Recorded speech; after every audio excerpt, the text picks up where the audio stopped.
पिछले हफ्ते नेपाल के हिंसक विरोध प्रदर्शन पर भारत में जश्न मनाने वालों को शायद अब चैन मिल गया होगा। उन्होंने जिस आग की कामना की थी वो अब लद्दाख तक पहुंच चुकी है। Massive clashes that erupted in Ladakh this time, statehood fight and eventually a bunch. हालत यह है कि प्रदर्शनकारी सीधे पुलिस से टकरा रहे हैं। सरकारी और निजी गाड़ियां जलाई जा रही हैं और यहां तक कि बीजेपी के दफ्तरों को भी जलाया जा रहा है।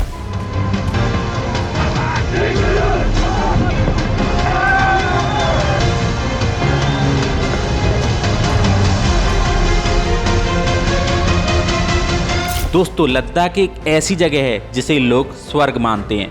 ऊंचे बर्फीले पहाड़, नीला आसमान और शांत झीलें। लेकिन आज ये स्वर्ग एक चर्चा में है और वजह है एक नाम, सोनम वांगचुक। वही शख्स जिसे देश का हीरो कहा गया। यह वही इंसान है जिनके ऊपर 3 इडियट्स पिक्चर बनी। यह वही शख्स है जिन्होंने लद्दाख की एजुकेशन सिस्टम को बदल के रख दिया। इनफैक्ट यह वही शख्स है जिन्होंने लद्दाख की बर्फ को बचाने के लिए आइस स्टूबा का आइडिया भी दिया। लेकिन अब इनके ऊपर एक बहुत बड़ा सवाल उठ रहा है, क्या देश के लिए यह एक हीरो है या फिर देश के लिए गद्दार। वेलकम बैक दोस्तों, आज हम बात करेंगे आपको इसी केस के बारे में कि सोनम वांगचुक एक देश के लिए हीरो हैं या फिर एक गद्दार। तो चलिए शुरू करते हैं। अगर आपको हमारा एनालिसिस और फैक्ट बेस्ड कंटेंट पसंद आ रहा है तो बिना देर किए हुए सब्सक्राइब करें। आपका सपोर्ट हमें ऐसे ही सच और रियल स्टोरी सामने लाने की हिम्मत देता है। पिछले कुछ दिनों में जो लद्दाख में हुआ उसने पूरे देश को हिलाकर रख दिया। हिंसा भड़की, 4 लोगों की मौत हुई और 100 से भी ज्यादा लोग घायल हुए। इसके साथ साथ बीजेपी के ऑफिस, सीआरपीएफ की गाड़ियां और सरकारी इमारतें जलाई गईं। और आज की डेट में सोशल मीडिया पर यह तस्वीर बहुत तेजी से वायरल हो रही हैं। जो अभी कुछ टाइम पहले नेपाल में हुआ था, ठीक वैसा ही अब हमारे देश का राइट विंग्स का यह कहना है कि वांगचुक विदेशी ताकतों से पैसा लेकर हमारे देश को अस्थिर कर रहे, जबकि उनके समर्थक कहते हैं कि वांगचुक वही इंसान है जिसने लद्दाख की शिक्षा, ग्रीन टेक्नोलॉजी और नेचर को बचाने का रास्ता दिखाया। अब सबसे बड़ा सवाल यह आता है कि आखिरकार लद्दाख का सच क्या है। देखा जाए तो लद्दाख एक अलग ही दुनिया है, जिसे लिटिल तिब्बत भी कहा जाता है। यहाँ पर 97% आबादी आदिवासियों की है। 2019 से पहले लद्दाख जम्मू कश्मीर का हिस्सा हुआ करता, लेकिन धारा 370 और 35A की वजह से वहाँ के लोगों को जमीन और नौकरियों पर विशेष हक था। लेकिन 5 अगस्त 2019 को जब आर्टिकल 370 को हटाया गया तो लद्दाख को अलग यूनियन टेरिटरी बना दिया गया।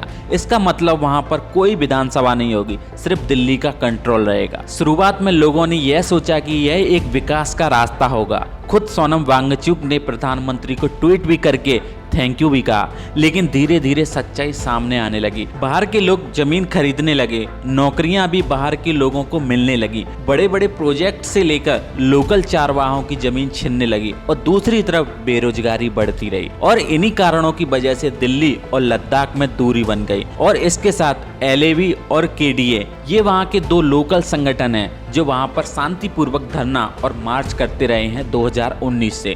लद्दाख की 4 मुख्य मांगें और इनकी मांगें बिल्कुल साफ हैं कि लद्दाख को राज्य का दर्जा मिले, संविधान की 6ठी अनुसूची यानी कि 6 शेड्यूल लागू हो, जिन्होंने वहां की जमीन हड़प ली है वह बाहर के लोगों से बचाई जा सकें। वहां पर लोकल पब्लिक सर्विसेज कमीशन यानी कि PSC भी बने। संसद में 2 सीटें हों ताकि लेह और कारगिल दोनों की बातें सुनी जा सकें। पूरे 6 साल धरना और मार्च करने के बावजूद भी सरकार द्वारा इस पर कोई भी बड़ा कदम नहीं उठाया गया। 10 सितंबर 2025 को लेह के शहीद चौक पर सोनम वांगचुक ने अनशन शुरू किया। उनके साथ वहां की महिलाएं थी, बुजुर्ग थे, युवा थे और सभी का सिर्फ एक ही कहना था कि हमारी आवाज दिल्ली तक पहुंचनी चाहिए।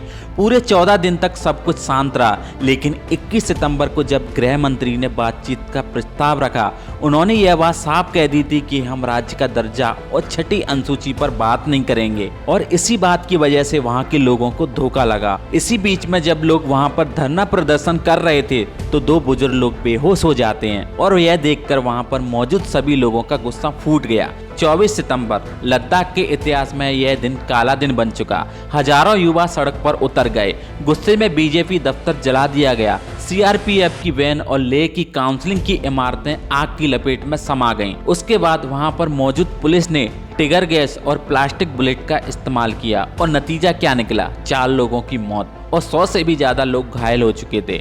इसके बाद सोनम वांगचुक ने ट्वीट करके हिंसा रोकने की अपील की। This violent protest led to arson, it led to vandalism, and now finally environmentalist Sonam Wangchuk has broken his fast. उनका कहना था कि हिंसा हमारा रास्ता नहीं है और यह कहकर अपना अनशन बंद कर दिया, लेकिन जब तक हालत बहुत ज्यादा बिगड़ चुके थे। Local people will have nothing but resentment, and resentment in these sensitive areas is never good for the country's security, flanked by Pakistan on one side and China on the other side. अब सरकार का कहना है कि सोनम वांगचुक ने नेपाल और बांग्लादेश का जिक्र करके वहां के लोगों को उकसाया था और भड़काया था।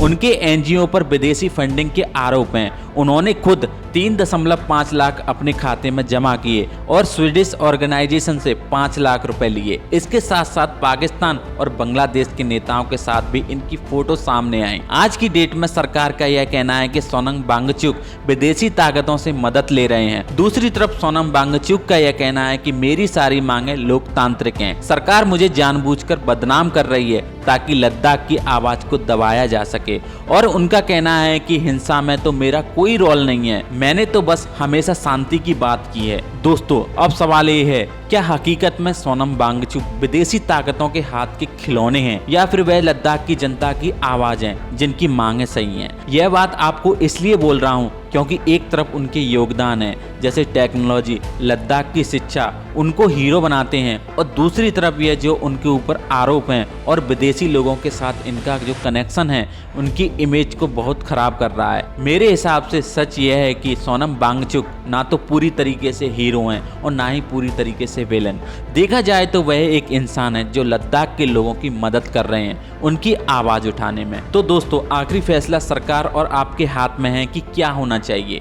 चलिए दोस्तों, इस वीडियो को यहीं पर एंड करते हैं। आई होप आपको लद्दाख का ये सच समझ में आया होगा। अपने दोस्तों के साथ, अपने परिवार वालों के साथ इसको जरूर शेयर कीजिए। तो चलिए दोस्तों, तब तक के लिए अपना ध्यान रखिए। मिलते हैं आपसे अगली वीडियो में। तब तक के लिए जय हिंद।